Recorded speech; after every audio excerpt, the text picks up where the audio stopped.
Hey everybody, it's Brandon and Carson and Allan with us. Welcome to Mastering Modern Selling, and we have been totally flustered because Restream didn't seem to want to work for us. So we apologize. We know we're a few minutes late, and I don't know if all of our LinkedIn's are connected or technology, right, Carson? Can't you do something about that? Yeah, probably. But, it's okay because what do we get thrown into all day, every day in sales? Unpredictable situations. And Yeah. those who survive and thrive are the ones who can operate in ambiguity. So here we are.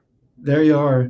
Well, everybody, welcome to episode 111. That's got to mean something, right? That's got to be something good. All ones. A good omen. Yeah, make a Good wish. omen. I like that. Welcome to episode 111 of Mastering Modern Selling. And Carson, welcome. Good to Tom see you. is Tom is not able to be with us. He is in 70 mile an hour Santa Ana winds in Santa Barbara and powers out at his house. Holy cow. And then a fire started, so he's hoping he doesn't have to be evacuated. So, good thoughts and prayers for Tom. Yes. And we miss him, of course. And Allan, welcome to Yes, Mastering Modern Selling. I'm excited to be here. Thanks for the invitation. Appreciate it. Absolutely. Well, sorry for the chaos, but Carson, I like what you said. I mean, we live Yeah, in chaos and a lot of times, so we if adapt. if you're We not move able, forward. if you're not able to be nimble on your feet and take a deep breath and figure this stuff out, your sales is not your career for sure. I like to call it controllable chaos, like our controlled chaos. You get to a rhythm of, you accept and embrace the fact that there's always going to be some chaos. And, sometimes we get paid to keep a steady hand on the wheel. And it's not always easy, but, if it was easy, everybody'd be doing it. There you Exactly go. right. Absolutely. Well, it looks like Butch is on with us. Tom is chatting with us. Good. Tom, we're glad you're all right, buddy. Yeah. And Bob, aloha, welcome to the show. And hey, I want to set this up for everybody. A couple things. We'll do housekeeping. Thank you to my team at Fist Bump. They produce, manage, and promote our show for us every week. And for those of you that don't know, I mean, that's what we do. That's how we help sales at Fist Bump. We produce, manage, and promote your show to raise your reputation, grow personal brands, and of course, create sales opportunities with your ideal customers. So you need any help with that, Fist Bump, my team is right there. Thank you, Carson. Ready to help you. If you're on the podcast, we don't mean to neglect you. We love going live on LinkedIn and we put the video onto YouTube.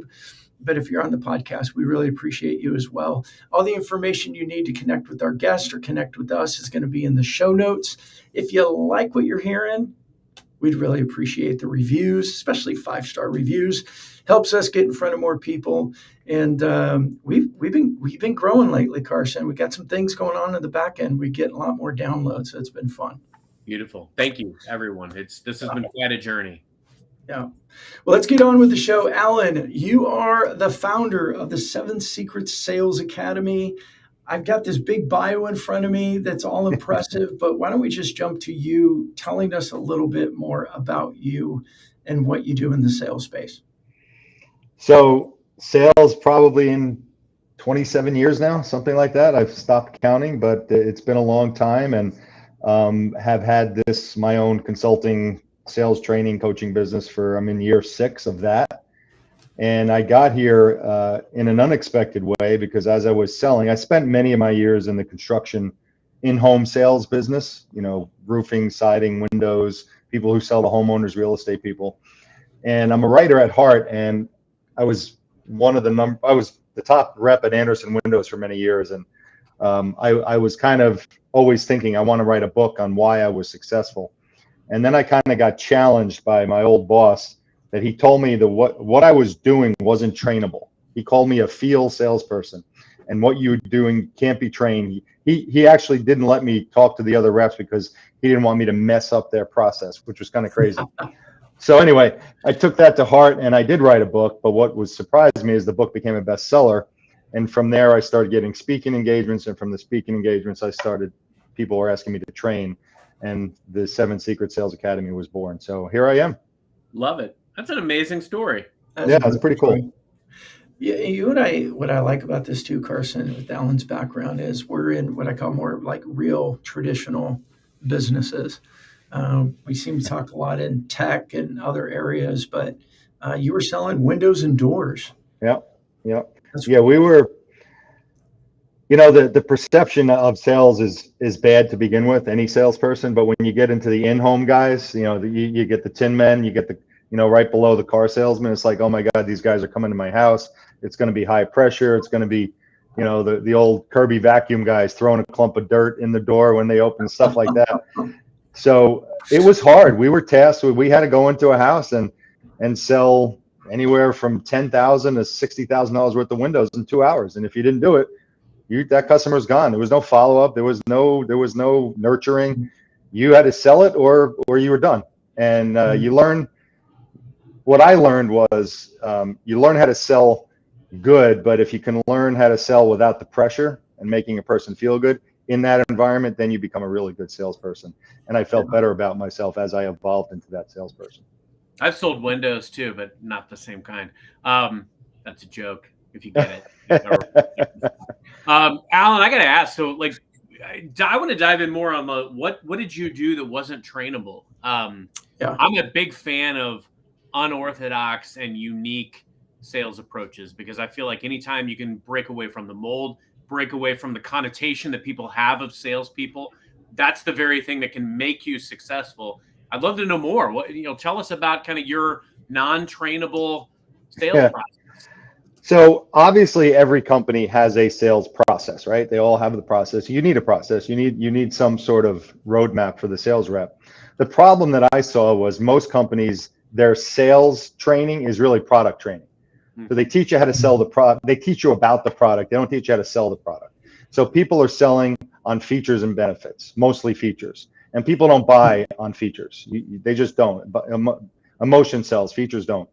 So when I started realizing this, I started looking at obviously not only the psychology of why people buy, the pillars of influence like social proof and how to present your price properly and body language in sales. I was stunned. I mean, this was 10 years ago now, 15 years ago. When I started studying body language, there was no books on body language in relation to sales. There's plenty of books on body language, but not in relation to selling. So I made that an entire chapter in my book, and it's still the #1 most popular chapter I have because so many salespeople, they think they pay attention to body language, but they really don't. They'll recognize something, but they do nothing about it. They just keep yapping and talking and not listening and ignoring all these obvious body language tells in front of them. So it was body language, it was psychology, it was again not rocket science, but it was basic stuff that they were not training. And I eventually, when I started my academy, I basically came up with the term, you got to become the anti-salesperson. Because if you're the salesperson that they're expecting, the high pressure guy, the swarmy guy, the guy that doesn't listen, you're just going to become a commodity. If you are not that person, within the first 10 minutes, you're like a breath of fresh air. They'll be like, oh my God, this guy is actually asking me some really good questions. I like him. And you'll have a much better chance of selling. I always like to tell people, don't be like the person, like the 100 people that came before you that tried and failed. Yeah, exactly.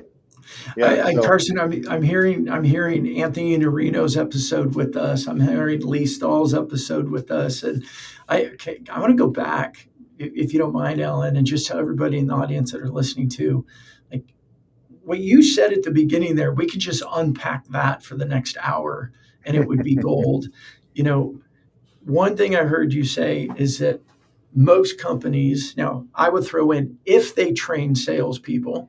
Correct. Yes. If they train on products and product features and function. Yep. They don't train on actual sales. And you said people buy from emotion, they don't buy from logic. Like that for me, when I learned that right there in sales, everything in my world changed. Absolutely. Now, I'm gonna address that 1 second, but Bob Britton just put a note in the chat. Can I just answer him real quick? You sure can. We'll pull it up on screen and everything. Yeah, he said virtual meetings don't exactly help enable the understanding of body language. He's correct. It makes it more difficult, but don't think that if you sell over Zoom, you can't pay attention to body language. In Amen. fact, there are so many tells, facial tells, and torso tells, and what they're doing with their hand that can give you incredible information in a Zoom call. So there is some body language stuff to definitely pay attention to when you're on a Zoom call. Allan, So go ahead. Why don't you go ahead and go into that? I mean, Yeah. that's a great topic, especially for our audience. I mean, like right there, Carson and I both just sat up and leaned forward yeah, as you said that, right? Anything a little casual. Here you go. yeah. Yeah. Well, And you make a point like not to make sure you're sitting there like this, and hey, or slouching, but like here's one point that from a psychological standpoint that will build trust without you even opening your mouth is showing your hands about 70% of the time. Don't have your face cut off here and you're just a talking head. They want to see your body, and you want to show and use gestures with your hands. Don't hide your hands. Showing hands. Gestures. Yeah, you're doing it fine. But if you're too close and they can't see your hand gestures, that will lower the trust factor on their end. Good tip. The other thing, and this is so obvious, but most of sales is not rocket science, but most sales reps don't do anything like this, but don't glance away from the screen. Don't look at your phone. You know, if you're talking to someone and you see them look askance, this isn't a good look. Yeah. Go like, if you see them go like this real quick, you know you might be losing them. So there's some tells. You watch. One of the things, here's another one I'll say. If you're meeting someone for the first time in a sales conversation and it's virtual, you are going to get what I call a polite smile. It's when we meet someone, people give a polite smile. It's a fake smile. It's a smile that we do. Hey, nice to meet you. But there's ways to read a real smile. A real smile is when the eyes get squinty and you get the crow's feet on the side and the mouth goes up to the ears, not back. So if during that conversation you go from the polite smile at the beginning and then you start getting a real smile, it's a very good indication that you're doing well. Wow. So that's one easy thing to look at over Zoom. I love that. Keep going. These are awesome nuggets. We did an episode with Let me Julie. put my hands here, not here. What I loved about the episode that we did with Julie Hansen was it was very focused on, she has a theater arts and an acting background. And so it was very much how to engage with the camera. And, especially now that we have so much in this virtual and hybrid world, you've got to make sure you're interacting the right way. And I mean, even if I'm taking notes, a lot of times I'll say, hey, Mr. Mrs. Customer, excuse me if I don't want to appear like I'm not paying attention. I'm taking a couple of notes here, and just making sure that you're actively engaged. But I mean, this is amazing. I love the diving into the body language piece. Yeah, tell us more. No, what you just said actually, what I was going to bring up. If you're taking notes, make sure you let them know that you're taking notes. And I always say, hold up the notebook. Like, here, I'm taking notes just so you know. And now they're actually feeling like, oh, this guy's really listening to me. And there's I mean, you have so much little real estate to work with, but here's a crazy fact about body language. The body is broken into three pieces that you can read: the face, the arms, hands, and torso, and the legs and the feet. Okay, so when I do a body language seminar, I put those three things up and I ask everyone in the audience, what part of the body do you think is the most accurate to read of those three sections? And everyone always says the face. Actually, it's the feet. Because the feet are the furthest from the brain, and your limbic brain controls body language. So you never think about what your feet are doing, but you're always thinking about what your face is doing. So how often have we ever been making a face and then we go, oh crap, I better stop making that face because I don't want that person to see it. We do it all the time, but I call it like the body language horse has left the barn. You've already made the face. So we're not, FBI agents interviewing serial killers in a basement. So facial expressions will be fairly accurate to normal people, but you got to be paying attention. You do something, what I call, if it's like the TSA expression. If you see something, say something.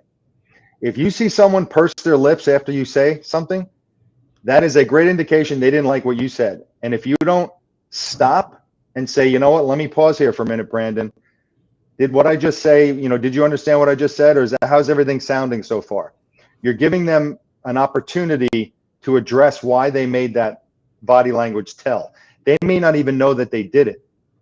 But now if they purse their lips or they do something negative, they're not listening to you anymore. And a typical salesperson will just keep blathering on and on and on and wonder why they didn't make the sale. Allan, in that situation, would you recommend? I mean, I'm sure it's all situational, but would you recommend saying like, hey, Alan, it appears like maybe there you had a little bit of a challenge what I just said there because you saw the pursed lips or something, or would you take it that head on, or would you Yeah. just do more of the pause and ask that open-ended question? I love using the phrase, you know what, Brandon, let me pause here for a minute. Because I saw you do something, or I said something, you scratched your ear, which means you didn't really like what I said, or you pursed your lips. And I said, you know what, Brandon, let me pause here for a minute. I sometimes talk way too technical. How's everything sound so far? And that's going to do two things. It's going to make you feel like you're listening. I'm listening to you. I'm paying attention. I'm understanding you. And it's going to give you the opportunity to tell me how to sell you. So you're going to say, yeah, you know what? I don't really care about the energy efficiency of the glass. All I care about is the color on the outside of the window. Great. I'm glad you told me that, Brandon. Let's talk about that. Now you just told me how to sell you, and I'm not talking about anything you don't want to hear anymore. Even though as a sales rep, we all think the customer has to hear about everything. We got to tell them everything from A to Z. Everything's got to be said. Nothing is further from the truth. The customer wants to hear what's going to make them feel good and solve their problem, and that's it. The other stuff is just fluff. So, Alan, your journey is fascinating to me. So, talk to us about the book, how it transformed what you did. And then now I would anticipate you're likely serving a very diverse sales population. You're working with a lot of different industries, people that are selling into different industry verticals, different types of conversations. How do you translate, your wealth of experience into today's seller? So what I think I do that's unique is, like a lot of what I've seen in my research, the sales training out there is fairly cookie cutter. I don't want to say cookie cutter, but they have their this course, that course, this course, and they think it's one size fits all. And that's not true. So for example, I'll keep body language for example. I have given my body language course. It's about a 2-hour in-person course, probably this year 30 times. And I've given it from building material companies, real estate, architects, and just yesterday I did an arboriculturist company, a tree company. Wow. Okay. They have salespeople. You moved off that word. Yeah, I can't even say the word, and I trained them yesterday. But what I do is like, here's the foundational body language course that I give, and then I'm going to customize it to what you sell. So for example, this is a conversation you would have with a normal customer. This is the body language you might see. So that's how I would answer your question, Carson, is look at who I'm talking to. What is the company? What's the vertical? And then how do I, because psychology is psychology. Human to human interaction is the same. I don't care what you're selling. It's just a matter of asking the right questions and adjusting it to the people you're speaking to. I just did virtual training for a company in Sweden. They had sales reps all over the world, and they had 20 sales reps. Literally, I think it was like 11 o'clock at night was the time I had to do this training. But they sold. You ready for this? They sold. How do I even explain it? They sold the ability to purchase property so you can get citizenship in a different country. That was their product. So that's how I do it. Wow. Well, I'm gonna take a little pause here, Alan, not because you pursed your lips or anything or scratched your ear, but it looks like we have a new fan. First time listener out there. This Tom. Is that Simon? Hi, Simon. Yeah, we got Simon coming too, but this Tom Burton guy seems to really find value in our show and needs to start listening every week. Please like and sub. Yeah, hey Tom, maybe someday if you keep listening, we'll let you be on the show with us.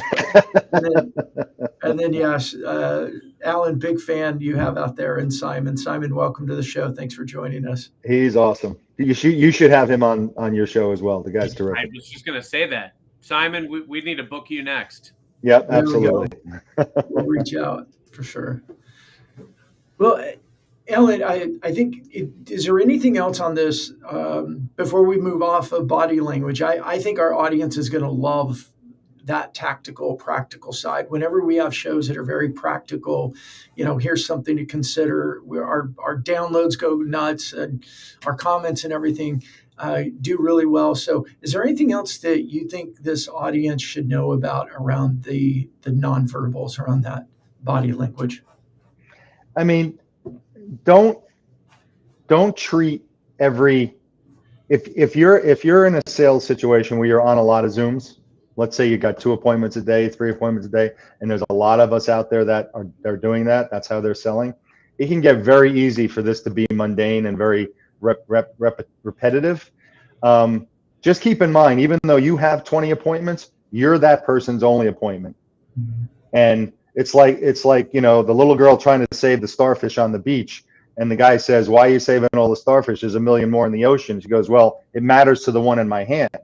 Like that customer, your conversation matters to them. Even though you may have 15 more appointments, you got to treat that as if that's your only appointment for the week. And if you do that, if you have that mindset and have that excited body language, you'll just be more successful in sales for sure. I love how you parlayed the fundamentals, the foundation, into what the reality is today. Because you summed it up. I mean, there's so many days now where I think back to a time 5-10 years ago where I would get in the car, I'd head up north, and then I just hit meeting. Yeah, I might hit 3, 4, 5, 6 meetings in a day. And as I headed south, grab some lunch in the car, but you're a road warrior. Yeah. And now you might have 10 or more back-to-back calls, and you've got to bring your A game to every single one of them. But it's those foundational pieces and how they translate to modern selling. It still goes back to, how am I showing up uniquely? And a lot of sellers they're not doing it. They're not paying attention to the P's and Q's. They're not, minding their manners of taking notes. They're not engaging with the camera in a way that is meaningful to that customer. And the ones who are doing it, they're the ones who are having that lasting impression. At the end of the day, it all comes down to creating and nurturing relationships. And that's why I love how you translated that, Allan. That's what all the sellers that are paying attention today need to soak in. Yeah, and if you don't do these things, if you don't pay attention to body language and think about the psychology of how they're thinking about emotionally, you just become a number, which means you're a commodity, and then it's a race to the bottom. You Those cannot become a commodity. A bad name. Yeah, exactly. Allan, you mentioned show up with energy and excitement. What does that look like for people? I mean, I think it's easy to tell a salesperson, "Hey, be energetic," but a lot of times they don't know exactly what that means. It could be too much, they could be too little. How do you coach him? What practically does that mean? I think it just practically means be yourself and don't treat the appointment as if it's just another appointment, because the other person will feel that. So I'm not saying to be overly energetic, because that'll come across as fake, but just be yourself. And really, customers only want really 2 things. They want to know that you're listening to them and that you understand them. That's really what they want to know. And once they know that, I call this, the analogy I use when I train this is, every sales conversation takes place on 2 islands. There's 2 islands that you have to visit. The first one, I call it ALU Island, Ask, Listen, and Understand Island. Okay, but there's a little bridge that connects ALU Island to the second island, which is called Sell Me Island. Okay, the problem is all the reps start on ALU Island, and after one question, they run over to Sell Me Island immediately, and they start selling the customer. Okay, the customer is not ready to be sold yet. So I tell everyone, on that bridge is a drawbridge arm, and that drawbridge arm is down, and the only person that's going to lift that arm and invite you over to Sell Me Island is who? The customer. And you only get that permission from the customer when you ask enough open-ended questions, you listen and understand them, and if you do that right, they will beg you to come over to Sell Me Island. They would literally say, "Okay, great, this is awesome, show me what you got." And now you're on Sell Me Island. But most reps, over 90%, jump on Sell Me Island within the first 10 minutes of the call, or the first time they hear the problem, and that's when they become a commodity. Well, I think it goes back to something you said earlier, Allan. We're trained, if you can call that what we get, we're trained to pitch products and services. We're trained to come in and verbal vomit everything that's great about my product and hope that something we say the customer latches onto, and then we zero in on that. And I think honestly, there's no malice intended from a lot of sellers. I think a lot of No, sellers, not at all. they get nervous when they wind up in these situations. Their heart is in the right place, but they're not getting adequate training, and they don't know how to earn the right to get the drawbridge to come down. How can sellers today do a better job of earning that right to have the drawbridge come down for them?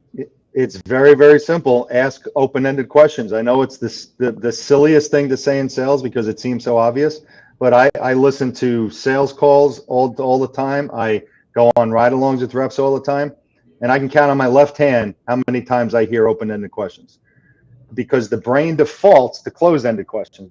The brain will default to, do you have any questions, instead of what questions do you have? That's a simple one right there. But every single sales rep will end an email or end a conversation with, do you have any questions? And the knee-jerk response to every human brain is, no, I'm all set, I'm good. Because you're not giving the brain the chance to think about what questions you have. So asking open-ended questions, like, let me give you a practical example. Okay. I'm going to give you, I talk about this. It's a funny example, but it makes a lot of sense. So let's say you're a roofer. Okay. You're a roofing salesman, and you go to a house, and the guy answers the door and he says, hey, the roof is leaking in my garage. Okay. Typical roofing salesman. Awesome. Let me show you my shingles. We've got architectural, we've got 3-tab, we've got metal. It comes in 10 different colors. We use this drip edge, blah, blah, blah. You start puking all the features, right? Better salesman, open-ended listening salesman. Hey, how can I help you? Well, my roof is leaking in my garage. Really? Tell me more about that. Well, it's been leaking for 3 years. Really? In what ways has that affected your life? Oh, well, you know what? It's been leaking on my wife's Christmas decorations for 3 years. Now I just found the real problem. That's the leak is the fake problem. Now I found the real problem. One more open-ended question. Describe for me how Christmas has been for you in the last 3 years. And the guy's like, oh my God, it's been terrible. I need my roof fixed. He just invited me over to sell me island because all I did was ask 3 questions. That's a very simple example of that, but it's amazing how many reps don't follow that tactic. As soon as they hear the problem, boom, let me show you what I got to solve it. I love that. And it goes back to what you said earlier too, Allan, about the emotion piece. One of my favorite questions I've ever asked a customer executive was, what do you want your legacy to be here? And having them articulate this path of like what looks like a win to them, what would be really meaningful and tangible, and then ways that I could uniquely add value in that path. It had nothing to do with a product or a service or a solution. It was all about the relationship. And I think that's the key element, is once you hone in on what would be a meaningful interaction or a meaningful outcome of that relationship, then you're onto something. Absolutely. Yeah. It's sales is emotional. We've all heard the term, or most of us have heard the term, sell the hole, not the drill. Have we heard that term before? Okay. It's actually one step further than that. Okay. Because most sales reps are trained to sell the drill. Here are the features. It's 18 volts. It's got a light on it. Has 3 bits. Blah blah blah. It comes in green, red, yellow, all that stuff. Now you're supposed to say, why do you need the drill? I need the drill for a hole. Great. And then they start selling the drill again. Here's the next question. Why do you need the hole? So you actually start with why they need the hole, to the hole, and then the features of the drill. If you don't know why he's drilling the hole in the first place, there's no emotion to the sale. Now you find out why you're drilling the hole. Well, I'm hanging a picture of my grandfather from World War II. There you go. Whoa, that's amazing information right there. That starts a story. Now he's buying your drill no matter what features are on it. So good. I like what you did in both your examples there, Allan. The one with, you need to drill the hole to hang the picture of your grandfather from World War II, or on the Christmas one, because, and you touched on this earlier about the psychology of it. They want to feel good about the purchase they're making. And when we're able to get to have those conversations about that deeper why this is important to them. My wife's Christmas decorations are getting messed up, and I've got to go buy new ones every year, or I've got to go clean them every year, or whatever it may be. And you can then connect with them on that level. Like, oh my God, oh my gosh, if my wife's Christmas decorations got, dirty, I'd be cleaning them for hours, whatever it may be, to connect at that level. And it blocks out competition. It makes that psychological connection with them. And you're invited over to Sell Me Island. That's Yeah, what I was hearing.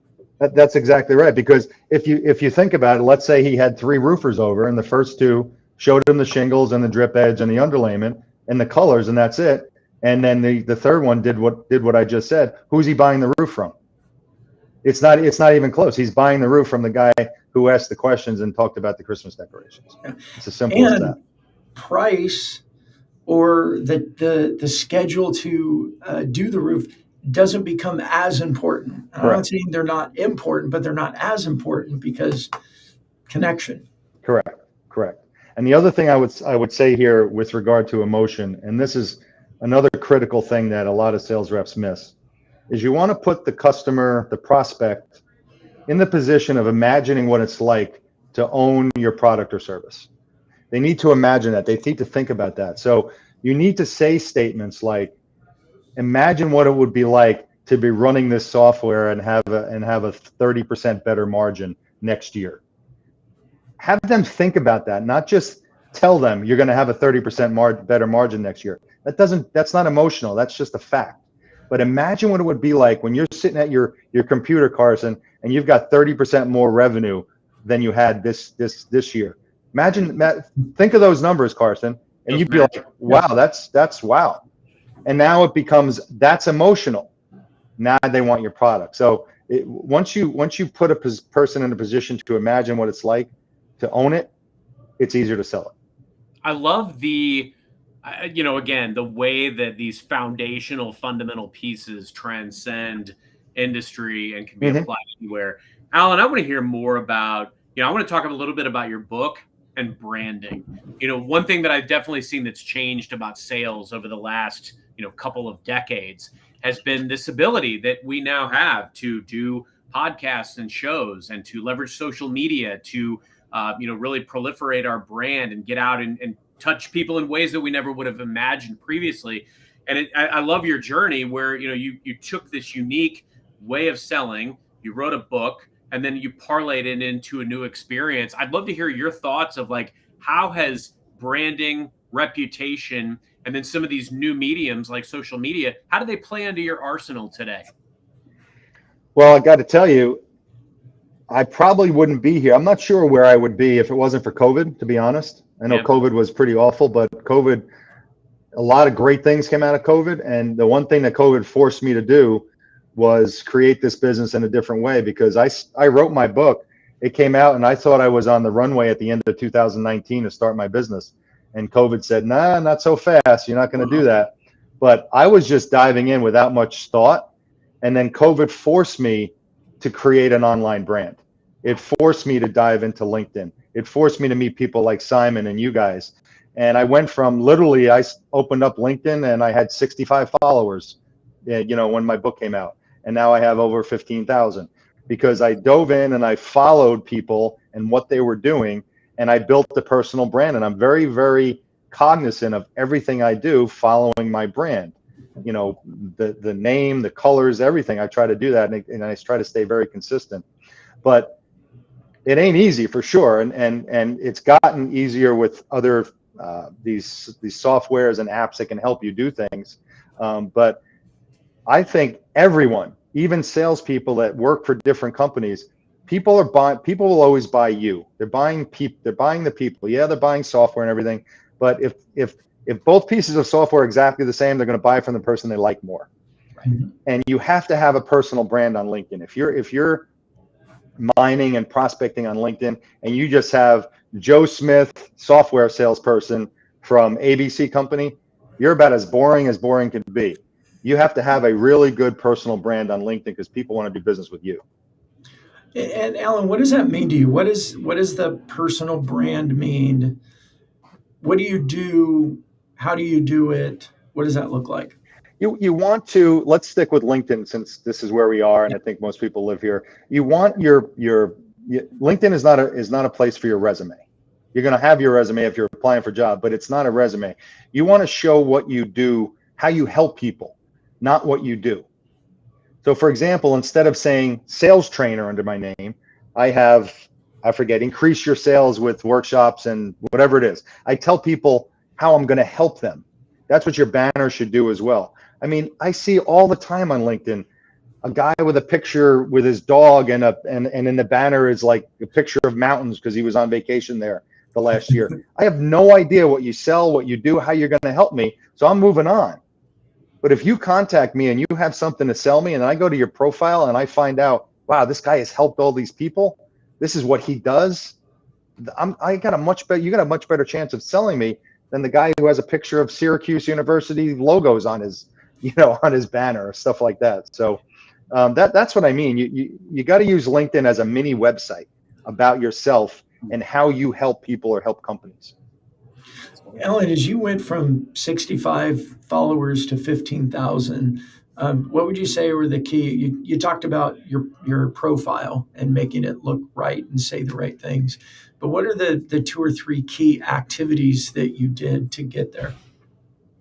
Well, it's a combination of, you got to post consistently, and I know it's a pain in the neck, but you got to post consistently. Video is much better than regular posts, but you can do 2 or 3 a week, one text, one video, one picture, whatever you want to do.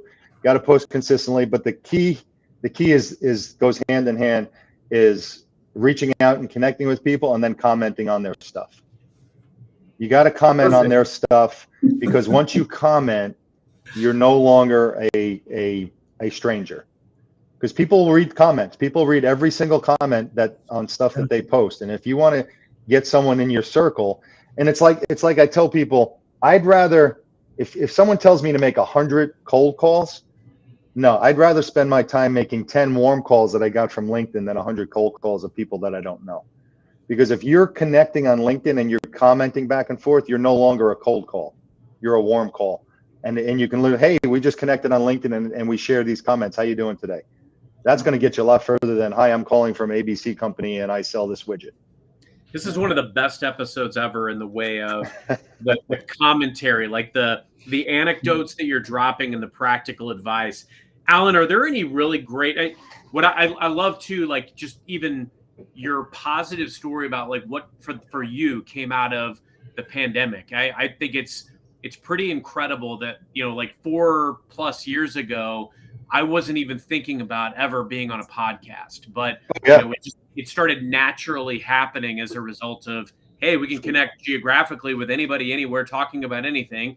And it became relevant and people started consuming this because their commutes were going away. And it's just incredible to me. Tell us more about the positive things that you've kind of seen as your journey has changed over the last 4 or 5 years. Have there been any unique stories or opportunities that have come out of what you've done with your personal brand and how you've transformed your business? Well, I loved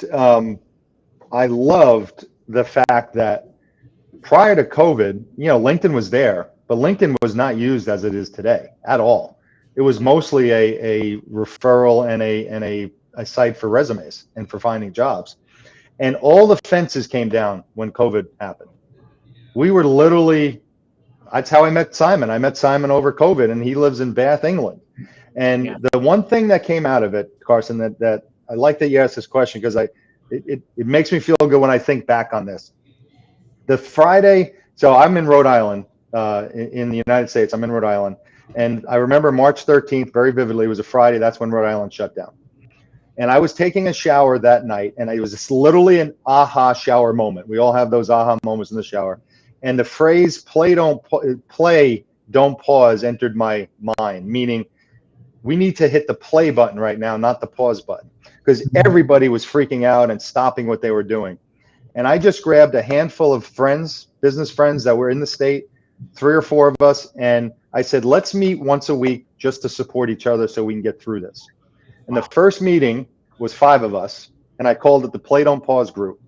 And then I opened it up on LinkedIn. And I got to tell you, and Simon can attest to this, I think at the end of the day, at some point, I had over 100 people that were joined. And every single Friday at 11 a.m., we had anywhere from 20 to 40 people on this group. And it became this amazing support group that turned into a networking group. Wow. But it started with support and turned into people sharing business. And we all became very good friends. Like I still talk, I did the group for about 3 years, and then I just couldn't do it anymore.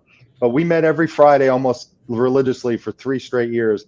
And that's the thing that I think about from COVID, that I made so many good friends. I made so many great connections, and they're all still friends today. So it was one of those things where it forced me to do that and helped everybody. So amazing. What I think is the applicable advice that I take away from that, Allan, is, as a seller, as a leader, in every challenge or every time you feel like the rug's been pulled out from under you, there's opportunity. You just got to look the right area for it. Right. This show might exist if it hadn't been for the pandemic, but I wouldn't be part of it. I wouldn't even know these guys. I think, like, to your point, I had leveraged LinkedIn a lot pre-pandemic to earn meetings with people, but mostly in person. I was using it as a social selling mechanism to get a connection, earn a meeting, and then get in the room, because I knew what I could do once I got in the room. Then it's create the relationship, invest in the relationship, add value, etc. And it worked. But within the pandemic and this switch to hybrid work, it's changed everything about how we can meaningfully engage, and even how we can do things like this. For me, like I was telling somebody the other day, the coolest thing about me or podcasts for me, or being on them, is opportunities like this, learning from the best of the best, talking to people that, you and I might never meet in person. I hope we do, but we never meet in person. But the fact that I've been able to learn from you for the last 45 minutes is game changing for me as a seller and as a human. So thank you. No, you're welcome. And I agree with you. Go ahead, Brandon. No, it's all right. Go ahead, Allan. You're the guest. I agree with you, because it was so cool to me, and it still is cool, that I can contact someone who lives in California. We can hop on a Zoom in 10 minutes and get to know each other, where I don't even think that would have entered my mind prior to the pandemic. It just wouldn't. So everything has completely changed. And again, so many bad things came out of the pandemic. It was an awful time, but necessity is the mother of invention, and so many great things have come from it, for sure. I want to give Simon some play here. This is another great thing about live shows, right? We can bring the comments and other people in, but love this part when you were talking about publishing, commenting, showing up. I mean, you nailed it, and Simon added that. And it's true, the algorithm loves comments. And what I like to share with people is, when you go comment on somebody's post, and it could be a prospect's post, or most likely your best opportunity is, who are the top 100 people who influence your buyers? Because those people tend to be the consultancy authors. They publish all the time. But what happens with the algorithm is, the algorithm sees you two connected.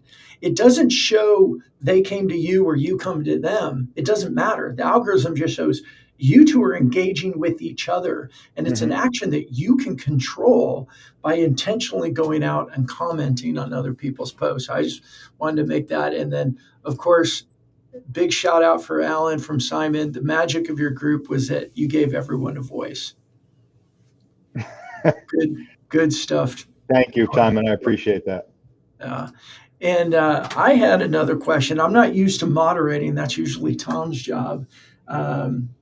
I had a question, and I forgot what it was. So Carson, actually, let me answer Andrew McNerlin. Andrew asked me a question on why I have the caps in my profile, because when you comment, Andrew, the first, I think, 8 or 9 words of your profile show up in the comment. So when other people are reading your comment, you stand out, and they will read your comment and see what you do. If you just have your name and regular type, and software engineer, that's boring. No one's going to read that. If you have your name in caps and sales training for whatever, and this is how you help people will read that, and it's part of your actual comment. So that's why I do that. Wow, that's good stuff. Andrew will run with that too. He's a good guy. He'll take that and run with it. Allan, so I totally forgot what my other question was, because I've just been over here enjoying all the nuggets. But we had talked before, like in our agenda, we had talked about selling authentically. How do you coach sellers to be genuine or authentic? I know we talked about a lot of the open-ended questions, waiting to be invited to Sell Me Island, but how do you train salespeople to just relax in the process and be more genuine in their conversations? By knowing their stuff so well that it just sounds like a regular conversation. And here's what I mean by this. I'll do this quite often if I'm in front of a group of people. I did it yesterday, and I ask everyone, who in this room has ever seen a movie? Okay, so everybody raises their hand. Has anyone ever watched a movie and thought to yourself, oh, they're reading a script? Barely ever happens, because the actors know the script so well that it comes across as natural. So if you know your stuff so well, backward and forward, even though you know you have to say it, if it sounds like a script, the brain will shut you off. Yeah. It's actually been proven. I read a study about this that I think Cornell did a couple of months ago, and they said they tested whatever it was, 1,000 people. As soon as the tone of a script or something that came across as a script entered their mind, they literally, their brain turned off. The colors changed colors. They shut you off. Is that why we tune out politicians on teleprompters? Or yeah, it's literally like the brain does something. It does something to the brain. But if you know your stuff to the point where you can just have a conversation about it and it doesn't sound like a script, that's when you come across as authentic, because you really are. Then you ask really good questions based on their answers, and you don't follow an ABC formula, but you have it in your brain enough where you can be nimble and move around where you need to move around.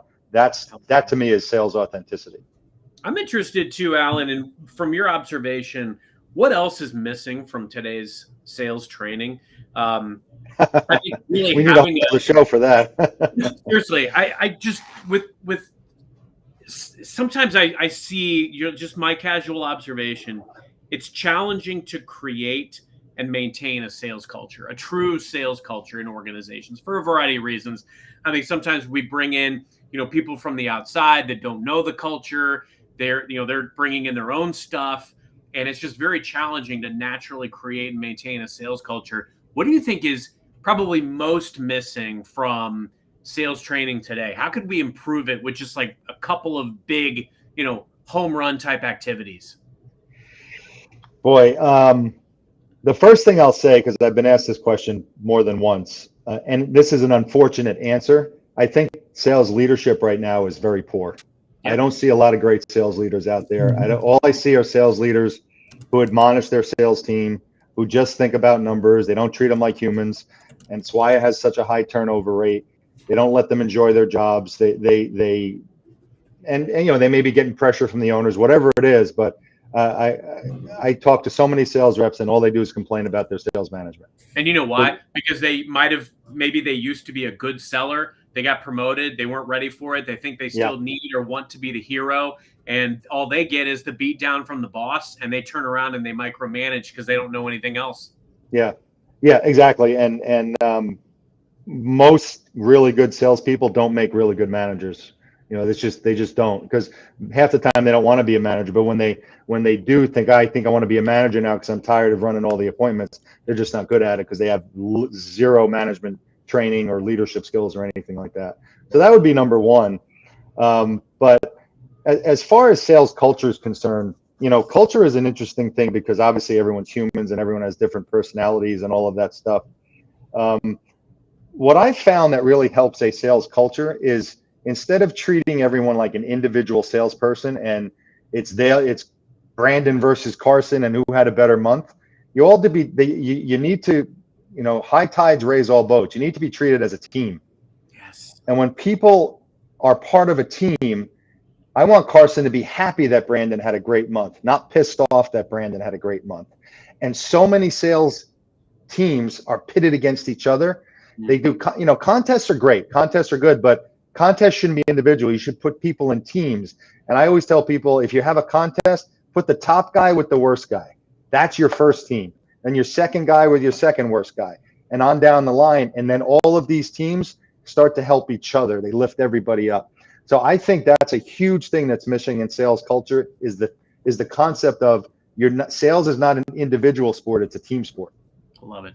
That's what made me better, frankly, was I was always of the mindset, number one, let me go out, and if somebody's achieving something, they're selling the widget, they're hitting the metric, whatever it is, I want to know. I want to go out, I want to find that person, I want to figure out what they're doing, and I want to assimilate that into my arsenal. And second, that's why on the flip side, I always just give. I have no problems about telling anybody or everybody my playbook. I don't care if my competition knows it. Competition's good. It means that the experience that the end user gets is going to be superior because we are fighting to give that best experience, and we're doing things the right way. So I love that. I could not agree more with doing recognition and creating a culture that lifts everybody up. Yeah. And I think if you do that, you'll have a really successful team. When I do a sales training and I end it with I'll do some motivational stuff. There's a clip I play from Ted Lasso. I think everybody knows the show Ted Lasso, right? And there's a scene. Be a goldfish. Yeah. There's a scene where I forget his name. He was the right-hand man of the woman who owned the team.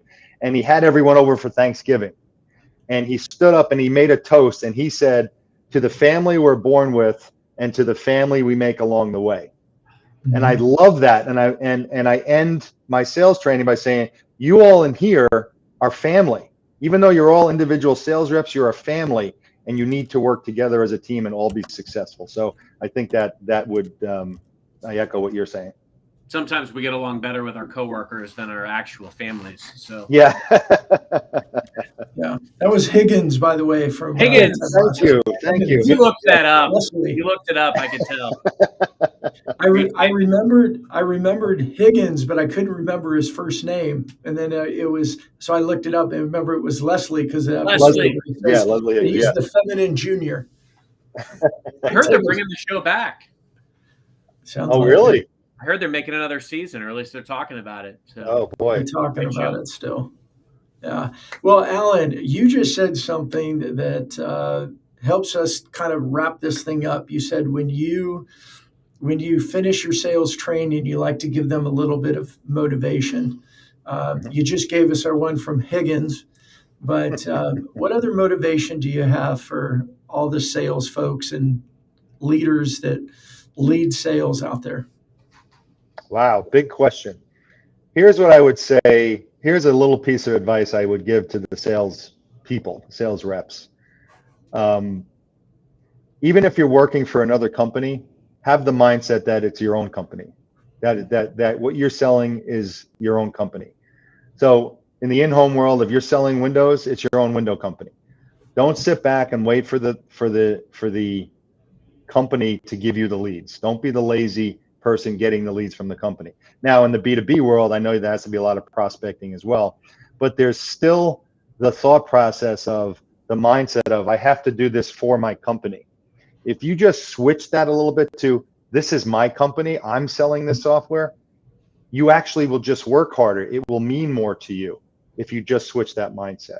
So treat what you're selling as if it's your own company, and you'll actually have a much more successful selling career rather than, I got to make 100 calls today because, Joe, my manager said I have to, rather than I got to make 100 calls today because I want to make some money because this is my company.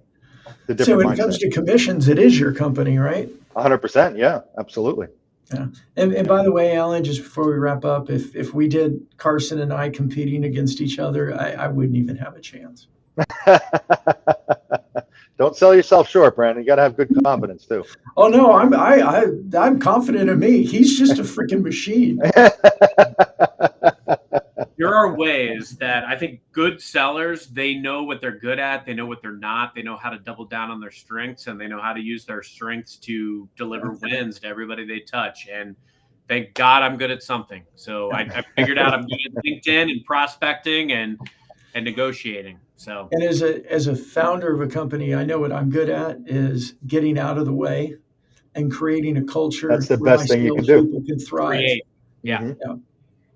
Yeah. That's the best thing you can do. Well, Steve Jobs said, I just hire people smarter than me. That's what he said. And that's why he was successful. That's right. That's right. Is there anything that you wanted to hit on today, Allan, that we didn't touch? I feel like I could talk to you for hours. No, I mean, yeah, I can continue to talk, but I think we covered some great stuff for an hour. So no, this was really good. This was enjoyable, guys. I really appreciate the invitation. We'll have to bring you back. Carson, any last questions before I let Allan do the big shout out and where we find his book, where we find his academy, and how we connect with him? No, I don't think so. I can't wait to go back and mine this episode for gold. I always like to go back and kind of pull the transcript, and there's a lot of really good stuff that came out of this, both from that's unique. I love it when we do episodes that have a lot of unique takeaways, and for this one, it was some of the body language pieces, the psychology around selling. I mean, there's whole episodes there, but then frankly, what I took away the most is taking all these foundational fundamentals that have always been part of sales, but how do we fit them into what today's playing field looks like? Mm-hmm. And I think you've mastered that. Thank you. Absolutely. Can you know what? Carson, I don't do this very often. I want to highlight one thing. It was when I started COVID as well, I started going live. I started in a Facebook group and then moved it over to LinkedIn. And it was kind of the same concept, like, hey, we need each other. What do we do with this thing? And then that evolved into my first live show and podcast where I was a solo host. And then over, a year and a half later, Carson and I met. Tom and I had known each other, but Tom came on as a guest. Carson came on as a guest. We said, hey, the three of us could do this better. And here we are 111 episodes later, a couple of different names we morphed. But I want to say too, and the reason, I shifted Fist Bump into doing the live show and podcast production management and promotion because it's been so difficult for so many people to work on their personal brand on their own. Right, to pull out a phone and do a selfie video or write a post or anything like that. And whether you use us, anybody out there, or you just do it on your own, the concept of this show, what I love about it is we just spoke for an hour, and this video will get turned into the podcast so people can listen to it on the audio. It'll get edited with our intro and our outro and our commercial and get published to YouTube. We'll create 5 to 10 shorts of video shorts from all this that gets used for ongoing social. We'll take the transcripts and turn it into our LinkedIn newsletter, turn it into a blog that goes on our website, and those will get published. And what else am I missing? We'll take some of the clips. Sometimes we turn some of the shorts into our LinkedIn ads just to go promote the show and tell more people about who we are and what we do.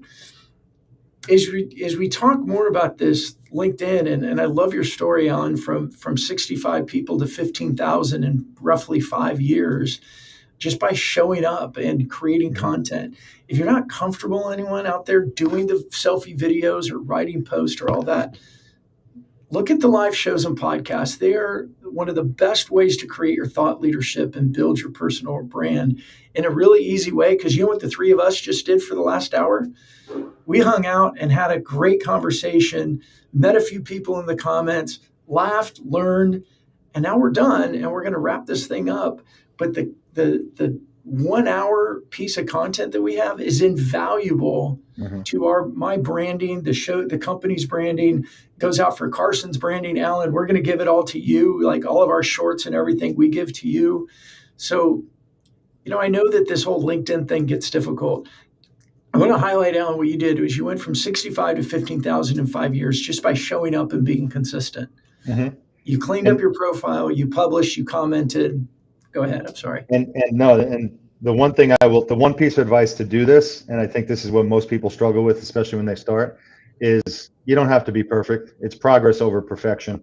Absolutely. Just make the video and put it up there. Nobody cares for the bells and whistles and all the technical stuff. I used to spend an hour trying to do one 60-second video, and I had a virtual friend of mine saying, just do it. Progress over perfection. You'll get better as you do it. And people actually like more authentic videos that may have a mistake or an or whatever than something that's really polished and done that was done in a studio. So just do it, get it out. You'll get more comfortable, and that's what I did, and that's how I got to where I am.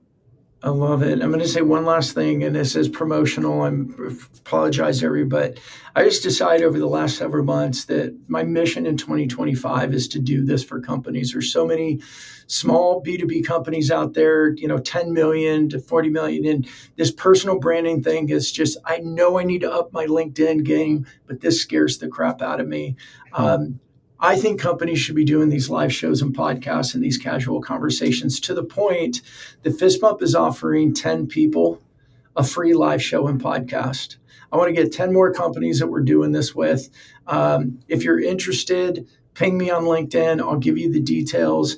But it's getting our Mic Master program. Our Mic Starter program, which is 2 shows a month. We manage, we produce, we promote. Because I believe so much in this, and I just want more companies getting their shows out there. Obviously, it's going to help us with more of a portfolio.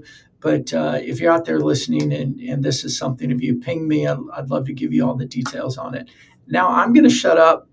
Allan, forgive me for that. I never promote Fist Bump. Fist Bump You pays should. That's a great offer. I love it.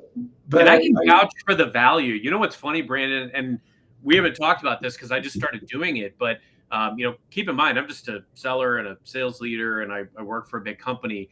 I've started doing some podcast shows, just kind of going in, recording, and then sharing these things out in newsletters with some of our partners. And, finding some of the executives, we just hopped on, had a conversation.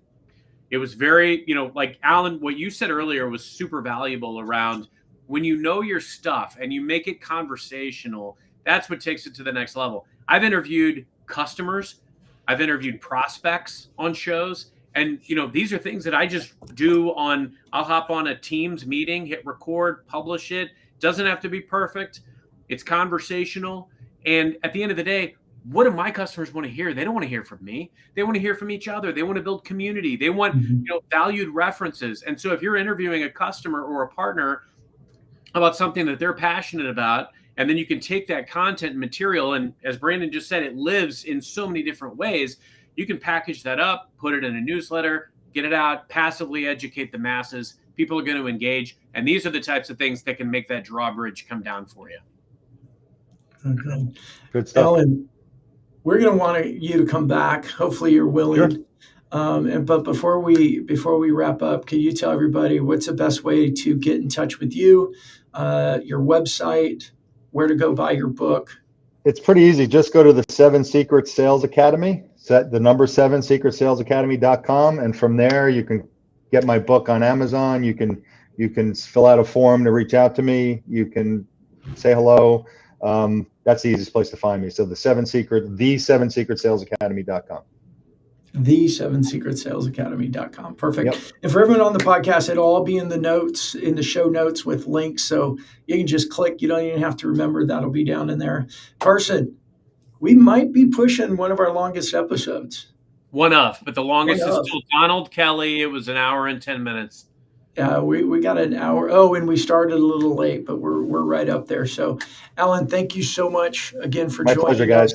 Andrew, Simon, Butch, Bob, everybody that was in the comments, thank you so much for joining us. And Carson, this was episode 111. I think it was up there and one of the best. You want to wrap us up and take us home? No doubt about it. Thank you, everyone, for being on. Thank